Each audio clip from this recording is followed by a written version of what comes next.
Chers amis, le bonjour, bienvenue dans cette suite de vidéos consacrée à la programmation en Love 2D avec le langage Lua. Et dans cette partie, je propose qu'on mette en place une nouvelle scène de jeu, à savoir un nouveau stage, le Game Over Stage. Qui est le propos? C'est d'informer le joueur que malheureusement il a perdu, donc Game Over. On va également spécifier ici le pseudo du joueur ainsi que les points qu'il a accumulés au cours du jeu. D'accord? Et ensuite, il a deux solutions. Soit il rejoue, on va lui dire voilà, pour rejouer, il faut activer cette touche, ou pour quitter, il suffira de faire la touche échappe. Donc on va mettre en place ce nouveau stage, à savoir Game Over, le nom du joueur, les points qu'il a accumulés et l'action par rapport à une certaine touche pour pouvoir rejouer. Afin d'afficher du texte à l'écran, on va utiliser une classe qui est disponible dans la bibliothèque, à savoir label. Et dans le label, vous pourrez définir deux choses. Premier temps, vous pourrez définir quelle est la police de caractère à utiliser. Et dans un deuxième temps, vous pourrez définir la taille de la police que vous utilisez. Donc j'ai placé dans les assets, puis dans le répertoire fonts, deux fichiers que j'ai téléchargés d'internet, deux polices de caractère, à savoir brick.ttf et free.ttf. Évidemment, vous pouvez placer les polices de caractère qui vous sont propres. Donc ces deux ressources, brick.ttf et free.ttf, il faut déjà les placer dans l'asset manager. Souvenez-vous, toutes les ressources, on les place dans l'asset manager. Donc après avoir chargé les musiques, après avoir chargé les sons, on va placer maintenant les polices de caractère dans l'asset manager. De fait, je fais the game, donc j'appelle the game, j'appelle son asset manager, get asset manager, ouvrez, fermez les parenthèses, deux petits points, donc ici j'arrive sur l'asset manager. La méthode pour charger la police de caractère, c'est load font, sans S. Il s'attend à trois choses. Premier temps, quel identifiant que vous mettez? L'identifiant ici, j'ai mis free. D'accord, entre cotes. Deuxième temps, vous lui spécifiez le chemin d'accès pour avoir et pour obtenir cette ressource, à savoir je vais dans le répertoire Assets, puis je vais dans le répertoire Fonts, et la police s'appelle free.ttf. N'oubliez pas de stipuler l'extension free.ttf. Et en troisième paramètre, vous lui spécifiez la taille en pixels de votre police de caractère à utiliser par la suite. Donc là, j'ai mis get asset manager, load font, free, c'est l'identifiant, asset, fonts, free.ttf, c'est le chemin d'accès pour cette ressource, et elle fait 30 pixels pour l'instant. Okay, et je vais placer également dans l'asset manager, donc the game, get asset manager, load font, charge une fonte entre guillemets dans ta mémoire, l'identifiant c'est brick, et le chemin d'accès c'est assets, puis fonts, et enfin brick.ttf, et là j'ai mis une taille relativement importante, à savoir 60 pixels. Maintenant les amis, grâce à cette commande, j'ai maintenant dans l'asset manager les deux polices de caractère avec leur taille prédéfinie. Je vais pouvoir maintenant créer mes labels pour afficher du texte à l'écran. Créons un nouveau fichier qu'on appelle conclustage.lua pour créer notre conclustage. Le conclustage est une table de type classe et le conclustage doit afficher du texte à l'écran. Il me faut donc deux imports, donc deux require. Un premier require pour obtenir le module class.lua. Ce contenu, je vais le placer dans une variable locale que j'appelle class avec un grand C. J'espère de tout cœur que vous commencez à comprendre ces require et ces variables locales.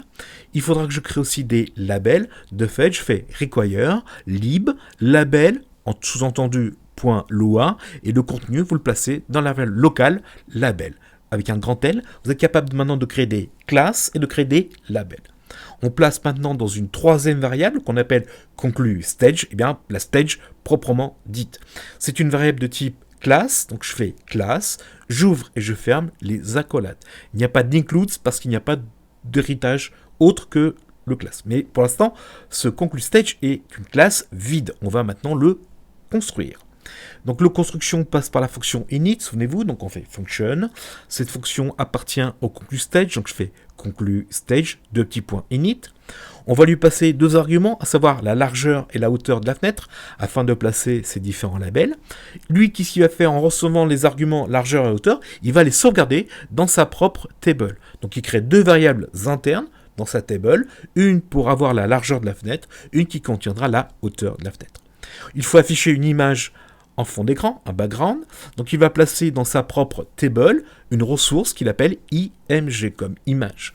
Donc self self.img. J'espère de tout cœur que vous avez bien compris le mot self. Donc self.img, ça signifie en fait que conclu stage possède une variable qui s'appelle img. Cette variable, c'est quoi? Il faut que j'aille maintenant récupérer dans le game et dans l'asset manager l'image. Comment fait-on?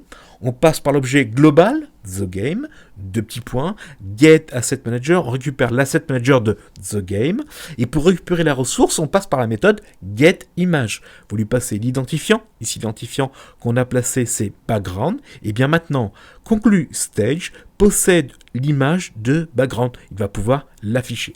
Et nous allons créer maintenant les 4 label. Premier label pour dire Game Over, un second label pour dire le pseudo du joueur, un troisième label pour indiquer les points, et un quatrième label pour dire voilà, il faut faire cette action-là pour faire ceci. D'accord? Eh bien, on crée maintenant des labels. Donc, on va placer dans le conclu stage, premier label, je l'appelle L pour label Game Over. Pour construire le label, on s'attend à deux choses. Quel est le texte initial et quelle est la police que vous voulez utiliser? Donc, je fais label, j'ouvre et je ferme mes parenthèses. Le texte initial, c'est Game Over, tout simplement. Et je vais maintenant récupérer la police que j'ai mise en mémoire. Comment? The Game, Get Asset Manager, et la méthode, vous avez bien compris, c'est Get Font. Il s'attend à avoir l'identifiant ici, brick. Donc bien sûr, il faut utiliser l'identifiant ici que vous avez placé avant dans le load, évidemment, sinon ça ne marche pas. Donc je place maintenant, j'ai créé dans le conclu stage un label qui s'appelle L pour label Game Over, qui a pour texte Game Over et pour la police de caractère brick. Ok? Ici, maintenant on va lui donner la couleur. Donc je fais label Game Over, deux petits points, set color. Donc on lui passe les couleurs en R, G, B, de 0 jusqu'à 1. Donc ici, c'est une couleur plutôt jaune, 09,09.01. D'accord? Je crée un second label pour avoir le nom ou le pseudo du joueur. Je vais utiliser la police free. Pour la couleur, c'est la même. Donc on aura un petit jaune. Troisième label que contient le conclu stage. Pour avoir les points, donc le texte initial, point. Je récupère quelle police? La police brick. Je donne comme couleur la même couleur, mais je peux bien sûr changer la couleur. Quatrième label qui contient le conclu stage, donc self. L pour label commande égale label, texte initial press enter avec 3 petits points. Je vais récupérer quelle police? La police free. The game, get asset manager, n'oubliez pas les petites parenthèses, n'oubliez pas les deux petits points, sinon ça ne marche pas. Get font, et vous lui passez l'identifiant en chaîne de caractères free. On utilisera la même couleur. Donc vous voyez, la construction est très simple. On met dans un premier temps les require comme d'habitude, et on va maintenant placer les différents labels qu'on veut afficher à l'écran. Et on les crée via la méthode label, la construction de label. On lui passe le texte initial que vous voulez afficher et la police de caractère que vous voulez utiliser. Et ensuite, il y a d'autres méthodes qui permettront de changer le texte et de changer la couleur. La question qui vient, mais comment changer le contenu de ce label? Lorsqu'on va passer du play stage au conclu stage, le play stage va fournir au conclu stage donc des données. Ces données seront fournies sous forme d'une table qu'on appelle data. Et cette data sera reçue par le conclu stage dans la méthode onHunter.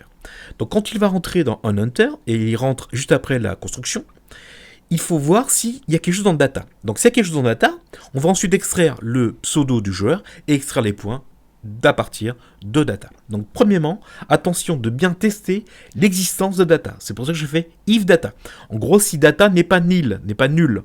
Si data existe, qu'est-ce que je fais? Je place dans deux variables locales, ici par rapport à onHunter, une que j'appelle name, une que j'appelle points. Je vais dans data, donc la table que je reçois ici en argument, il y a une clé à l'intérieur qui s'appelle name. Cette clé, c'est moi qui l'ai définie, je sais qu'elle existe.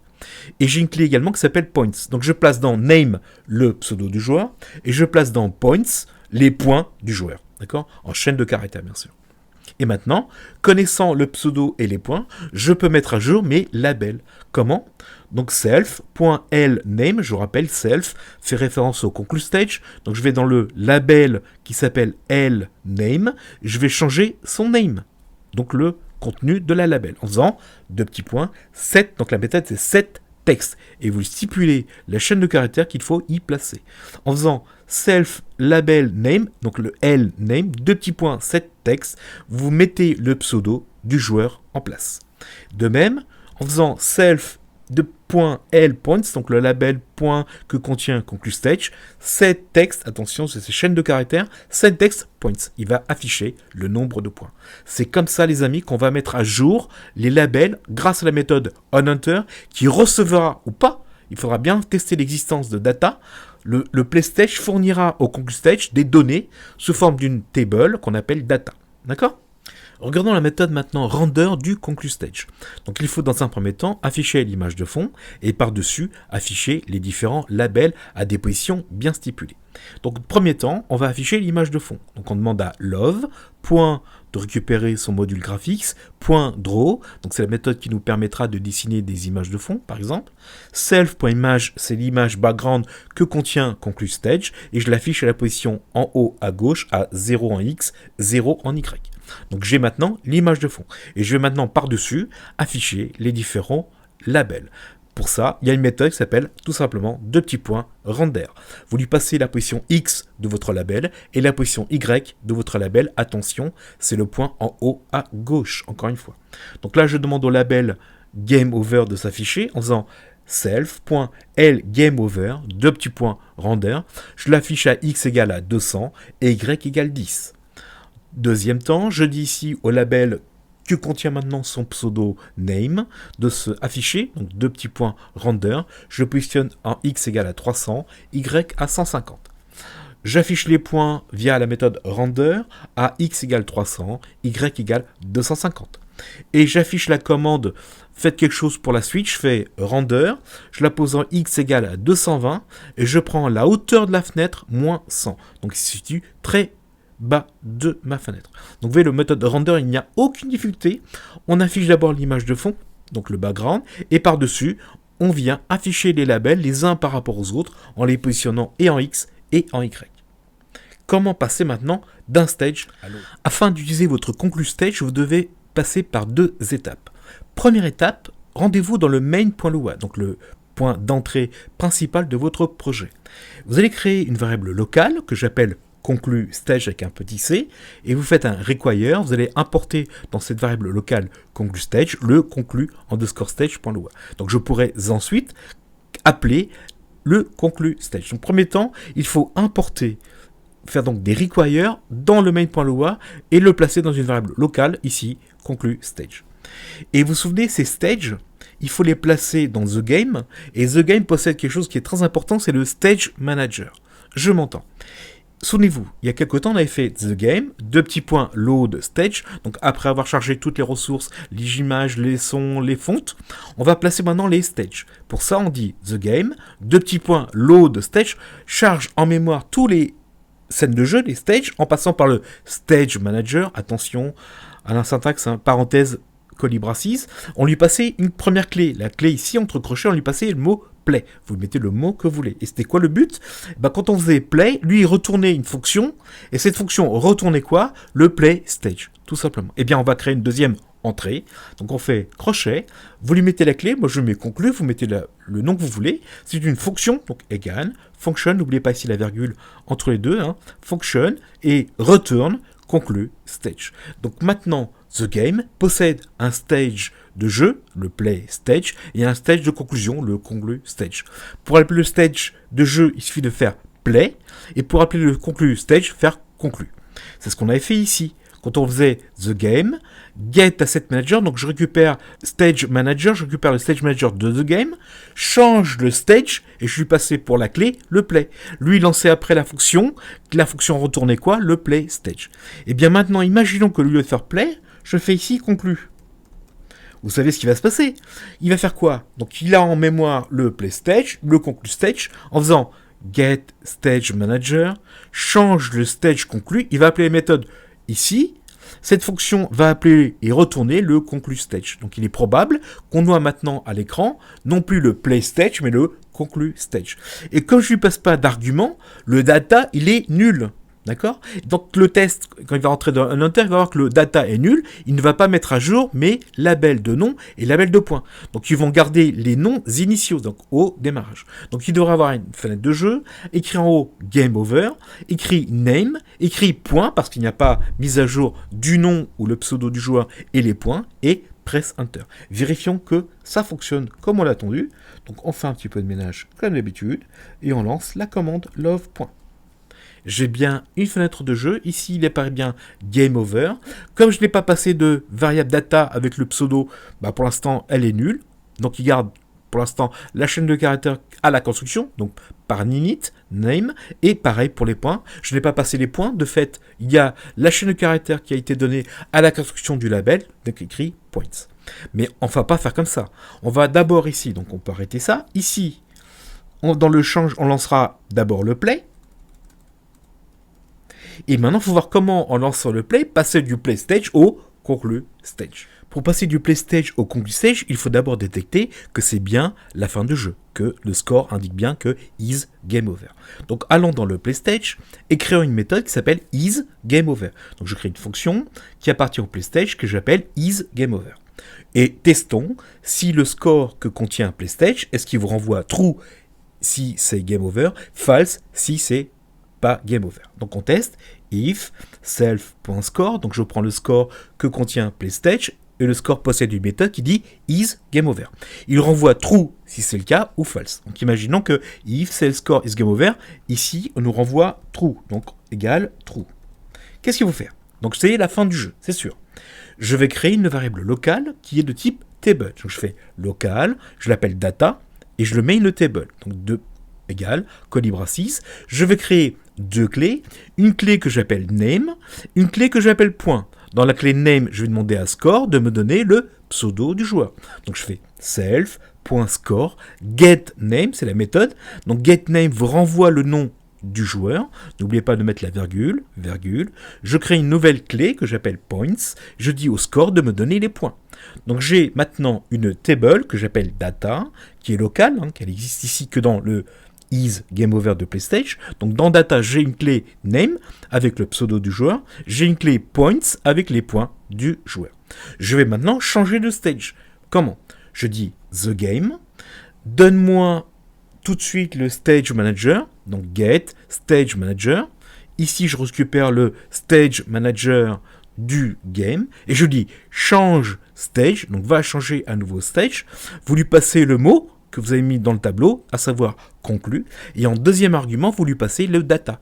Donc maintenant, le conclu stage, quand il va entrer dans onHunter, il va voir que data existe. Dans data, maintenant, j'ai en clé name le pseudo du joueur, j'ai en clé points les points du joueur. Alors effectivement, pour l'instant, on n'a pas de stage qui a attribué le pseudo du joueur. Donc pour l'instant, le pseudo du joueur se résume à 3 petits tirets. Donc on doit avoir maintenant 3 petits tirets pour le nom du joueur et les points qui ont été accumulés au cours du jeu.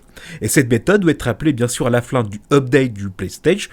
Donc ici, vous voyez, à la fin du update, donc ici vous avez le update, ici du playstage. Donc on teste si on va à gauche, si on va à droite, etc., etc. On fait bouger le paddle, on fait bouger la balle. On regarde les collisions entre la balle et le paddle, entre la matrice et la balle. Et on regarde si la matrice est détruite ou pas. Et tout à la fin, on regarde si c'est game over. Et maintenant, on est capable de passer du playstage au conclu stage. Faisons maintenant l'inverse, passons du conclu stage au play stage. Donc on va dans le conclu stage. Donc ici on va afficher les informations, game over, le pseudo, les points. Il faudra ensuite retourner au play stage. Donc on va dans la méthode update. Donc cherchons la méthode update. Ici. Donc dans la méthode update, que va-t-on faire? Eh bien on va regarder si on a touché sur la touche Enter du clavier. Alors en fonction du clavier, soit c'est la touche Enter, soit c'est la touche Return. D'accord? En fonction si c'est un AZERTY ou un QWERTY, de fait je vais tester les deux. Je fais quoi? Donc ici, je dis if the game, donc je demande au game de me donner maintenant le input manager, donc get input manager, et je demande is, qui est presque, est-ce que la touche enter a été appuyée? Ou, pareil, ou the game get input manager is, qui est presque return. Donc en fonction du clavier, on ne sait pas quel type de clavier on a, donc en fait, on va tester les deux. Est-ce que la touche entrée a été actionnée ou est-ce que la touche return? Il me dit oui ou il me dit non. Donc si une des deux a été actionnée, que fait-on faire? On va demander à the game, get stage manager, on va discuter au stage manager de the game, j'espère que vous commencez à comprendre la chose, 2 petits points, change stage et retourne au play. Et là on ne passe rien en data, parce que pour l'instant le play n'a pas besoin de recevoir d'informations pour le jeu. Donc il va repartir avec ce qu'il avait en mémoire par rapport au score. Ok ? Regardons ce que ça donne. Donc on met tout en on sauvegarde, on va nettoyer la chose, donc que va-t-on faire? On va lancer le jeu va apparaître, d'accord? On va gagner quelques points, on va essayer d'en perdre beaucoup, on va passer dans un conclu stage, il va nous afficher Game Over, pour l'instant le pseudo du joueur se résume à 3 petits tirets, on aura les points qui ont été accumulés, il nous dira Press Enter. On va appuyer sur la touche Press Enter, donc c'est la touche Enter, et on va retourner théoriquement, je dis bien théoriquement, au Play Stage, et la boucle est bouclée. Allez, on y va. Love, espace, petit point. On a bien sûr la fenêtre de jeu, on y va, on fait quelques points, on perd, voilà, encore une fois, il ne reste plus qu'un point de vie, je n'ai plus 2 points de vie, donc là pour l'instant le score, il voit qu'il n'y a pas de point de vie. Le prochain point de vie perdu, donc si la balle est perdue, il va passer avec des points de vie négatifs, la méthode de score va dire is game over sera égale à true. Quand on va venir dans le frame, il va voir que cette méthode est à true, on va passer dans le conclu stage. Regardez bien. On perd la balle, on passe dans le conclu stage. Ok, game over. Le pseudo du joueur pour l'instant est à 3 petits tirets. Il faudra ensuite créer un stage pour donner le pseudo du joueur. C'est la prochaine étape. Et ensuite, on a 5 points. Il dit press enter. Donc si j'appuie sur la touche entrée, tout doit se remettre à jour. Entrée. Et je retourne avec le score à 0, etc. Parce que je mets dans le onHunter, je ne vous ai pas montré, dans le Play Stage ici, dans la méthode onHunter ici, vous voyez, je remets le score à reset, donc je remets le score à 0. C'est comme ça les amis qu'on va passer d'un stage à l'autre grâce à The Game qui possède de façon interne un Stage Manager. On fait les Change Stage, vous lui donnez la clé qui vous a été défini dans le main.lua, vous lui passez des datas ou pas en fonction de ce que vous voulez passer au prochain stage. J'espère que cette vidéo n'a pas été trop difficile. Merci pour votre écoute et à très bientôt.